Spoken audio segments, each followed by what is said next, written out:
Assalamualaikum warahmatullahi wabarakatuh. Saya akan mempresentasikan tentang peran Komisi Pemberantasan Korupsi atau KPK oleh kelompok 3. Peran KPK di tingkat kabupaten atau kota.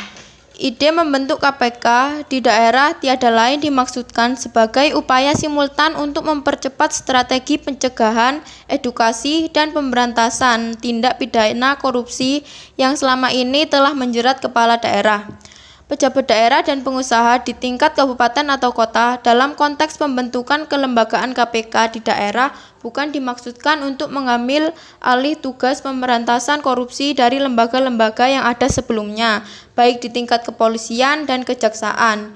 Sinergitas antar penegak hukum sangat penting agar supaya pemberantasan korupsi oleh lembaga-lembaga yang telah ada sebelumnya menjadi lebih efektif dan efisien.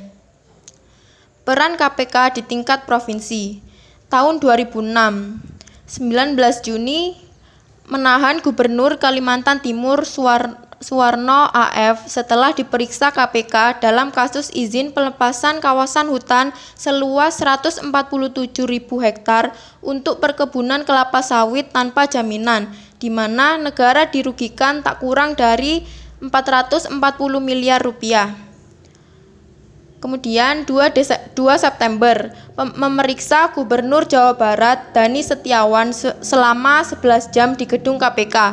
Pemeriksaan ini terkait kasus pembelian alat berat senilai 185,63 miliar rupiah oleh pemerintah Provinsi Jawa Barat yang dianggarkan pada 2003 sampai 2004. Kemudian 21 Desember menetapkan mantan Gubernur Kalimantan Selatan HM Syahril Darham sebagai tersangka dalam kasus dugaan korupsi penggunaan uang taktis. Syahril Darham sudah 5 kali diperiksa penyidik dan belum ditahan. Tahun 2008, 20 Maret, mantan Gubernur Riau Saleh Jasid 1998 sampai 2004 ditahan sejak 20 Maret 2008 di Rutan Polda Metro Jaya.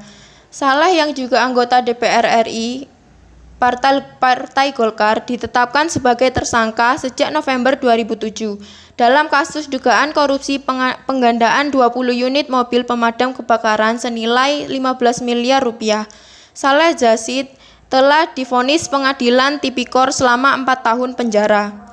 17 April, anggota DPR RI Partai Golkar Hamka Yamdu dan mantan anggota DPR RI Partai Golkar Antoni Zaidra Abidin yang juga menjabat sebagai Wakil Gubernur Jambi ditahan di Polres Jakarta Timur. Hamka Yamdu ditahan di Rutan Polres Jawa Barat. Hamka dan Antoni Abidin diduga menerima 31,5 miliar dari Bank Indonesia. 10 November, mantan Gubernur Jawa Barat Dani Setiawan dan Dirjen Otonomi Daerah Departemen Dalam Negeri Oeranto Sindung Mawardi ditetapkan sebagai tersangka dalam kasus Damkar ditahan di Rutan Bareskrim Mabes Polri. KPK juga menahan mantan Kepala Biro Pengendalian Program Pemprov Jabar Ijudin Budayana dan mantan Kepala Perlengkapan Wahyu Kurnia. Ijudin yang saat ini masih menjabat sebagai Kepala Dinas Pariwisata Jabar. Selain itu, KPK telah menahan Ismet Rusdani pada Rabu 12 Desember 2008.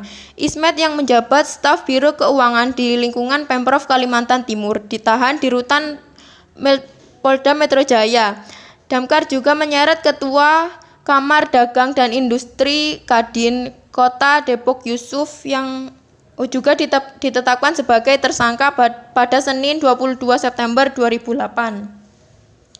Tahun 2019, 10 Juli, KPK menangkap Gubernur Kepulauan Riau Nurdin Basirun dalam operasi tangkap tangan terkait izin lokasi rencana reklamasi di wilayahnya. Ia ditangkap beserta 5 orang lainnya termasuk dari pihak swasta. Dalam OOT ini, KPK berhasil mengamankan uang 6.000 dolar Singapura.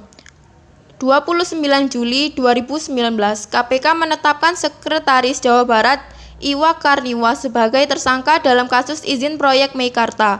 Iwa diduga menerima suap terkait pembahasan substansi rancangan peraturan daerah tentang detail tata ruang Kabupaten Bekasi tahun 2019. Iwa diduga meminta uang sebesar 1 miliar pada PT Lipo Cikarang guna memuluskan proses RDTR tingkat provinsi. Pada hari yang sama, KPK juga menetapkan mantan Presiden Direktur Lipo Cikarang, Bartolomeus Toto sebagai tersangka. Bartolomeus diduga menyuap Bupati Bekasi, Neneng Hasanah sebesar 10,5 miliar rupiah untuk memuluskan izin proyek Meikarta. Peran KPK tingkat nasional. Peran KPK nasional. Yang pertama, koordinasi dengan instansi yang berwenang melakukan pemberantasan tindak pidana korupsi. Yang kedua, supervisi terhadap instansi yang berwenang melakukan pemberantasan tindak pidana korupsi. Yang ketiga, melakukan penyidikan dan penuntutan terhadap tindak pidana korupsi. Yang keempat, melakukan tindakan-tindakan pencegahan tindak pidana korupsi. Dan yang kelima, melakukan monitor terhadap penyelenggaraan pemerintahan negara. Ini adalah contoh soal yang telah dibuat oleh kelompok kami. Yang pertama, lembaga yang menangani percepatan pemberantasan korupsi adalah, jawaban yang benar adalah A, yaitu KPK, BPK, Kejaksaan, Pengadilan, TPK, dan Kepolisian. Kemudian nomor 2, pada zaman Presiden siapakah KPK pertama kali dibentuk? Jawabannya adalah D, yaitu Megawati Soekarno Putri. Kemudian nomor 3, peran KPK pada tingkat kabupaten, provinsi, hingga nasional adalah sebagai trigger mechanism. Yang berarti jawabannya adalah E, yaitu mendorong agar upaya pemberantasan korupsi oleh lembaga-lembaga yang telah ada sebelumnya menjadi lebih efektif dan efisien. Nomor 4, bagaimanakah bunyi visi KPK? Jawabannya adalah C, yaitu mewujudkan lembaga yang mampu mewujudkan Indonesia yang bebas dari korupsi. Yang terakhir nomor 5, berikut adalah beberapa peranan KPK.